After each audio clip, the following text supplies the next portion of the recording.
এই বৃদ্ধ লোকটা তিনটা প্রাণীকে পালতো, কিন্তু সে তাদেরকে কখনোই আসল খাবার খেতে দিত না। সে তার বৃদ্ধ ঘোড়াটাকে শুধুমাত্র বরফ খেতে দিত, আর তার ছাগলটাকে শুধুমাত্র তার সিগারেটের ধোঁয়া খেতে দিত।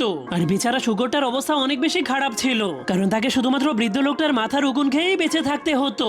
কিন্তু যখনই শীতকাল শেষ হয়ে যায়, তখনই বৃদ্ধ লোকটা অভিযোগ করতে শুরু করে তোমাদের তিনজনের মধ্যে কারোরই ওজন বাড়েনি, যার কারণে সে অনেক রেগে তাদের তিনজনকেই লাথি মেরে ঘর থেকে বের করে দেয়। আর জোরে জোরে চিল্লাতে চিল্লাতে বলতে শুরু করে, তোমরা তিনজন কোনো কাজের না, তোমাদেরকে কোনো বড় নেকড়ে খেয়ে ফেললেই ভালো হবে। সৌভাগ্যবশত একটা নেকড়ে তার সেই কথাটা শোনার পর অনেক খুশি হয়ে রাস্তায় তাদেরকে খাওয়ার জন্য অপেক্ষা করতে থাকে। সবার প্রথমে বৃদ্ধ ঘোড়াটা সেই রাস্তা দিয়ে যেতে গেলেই নেকড়েটা তাকে ধরে এক কামড়েই খেয়ে ফেলার সিদ্ধান্ত নেয়। কিন্তু তখনই ঘোড়াটা শান্ত হয়ে বলতে শুরু করে, আমাকে দেখো, আমার শরীরে কোনো মাংস নেই, আমার শরীরে শুধু হাড্ডি আছে, আর এই হাড্ডি খেলে তোমার পেট ভরবে না। আমাকে শুধুমাত্র এই গরমকালের জন্য মাঠে ঘাস খেতে দাও, আর ঘাস খেয়ে যখন আমি মোটা হয়ে যাব তখন আমি নিজেই তোমার কাছে চলে আসব।